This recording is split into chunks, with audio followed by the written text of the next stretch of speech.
আসসালামু আলাইকুম। আজ চলে এসেছি বেগুন ভর্তার রেসিপি নিয়ে। বেগুন ভর্তা কম বেশি সবাই খেতে ভালোবাসে। বেগুন পোড়ানোর ঝামেলা ছাড়াই ভিন্ন স্টাইলে মজাদার বেগুন ভর্তার রেসিপি কীভাবে বানানো যায় চলো দেখে নিই। এখানে একটা বড় সাইজের বেগুন নিয়েছি, তোমরা চাইলে যে কোনো সাইজের বেগুন নিতে পারো। আর কিছু উপকরণ নিয়েছি, যেমন কিছু কালো জিরে, একটা আলু, একটা টমেটো, ধনেপাতা, কাঁচা লঙ্কা, রসুন, দুটো পেঁয়াজ।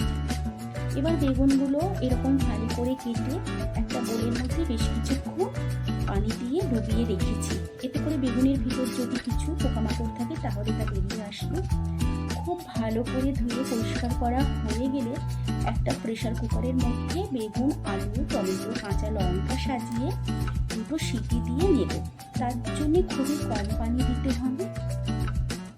দুটো সিটি দেওয়ার জন্য দেখো আমি একটু পানি ব্যবহার করছি।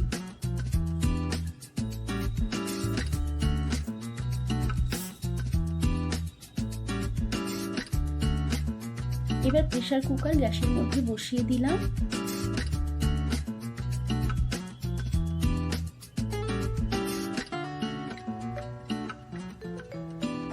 দু থেকে তিনটে সিটি হলেও কোনো অসুবিধা নেই।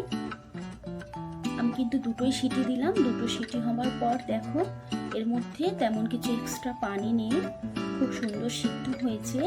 এবার গরম অবস্থায় সব কিছু একসাথে ম্যাশ করে নেব।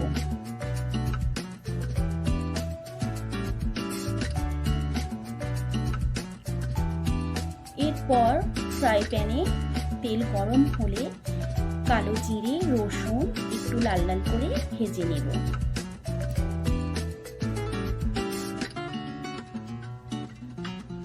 কিছু পেঁয়াজ কুচি দিলাম। পেঁয়াজ লাল লাল করে একটু ভাজা হলে তারপর এর মধ্যে ম্যাশ করে রাখা বেগুন দিয়ে বেগুন খুব ভালোভাবে তেল, রসুন, কালো জিরে, ভাজা পেঁয়াজের সাথে মাখামাখি করে নেব। এখানে কিন্তু আমি আগে কোনো নুন ব্যবহার করিনি। এবার স্বাদ অনুযায়ী নুন দেব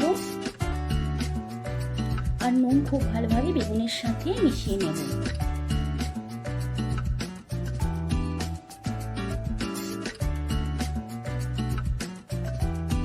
বেগুনের মধ্যে এক্সট্রা পানি শুকিয়ে যাওয়া পর্যন্ত নাড়াচাড়া করে নেব।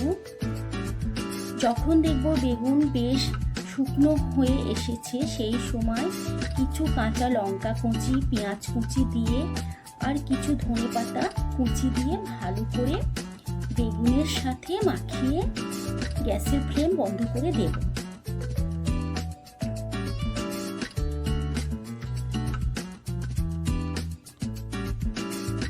বেগুন ভর্তা একদম পুরো রেডি, আর রান্না করার দরকার নেই। দেখো বেগুন পোড়ানোর ঝামেলা ছাড়াই নতুন স্বাদের বেগুন ভর্তা রেডি।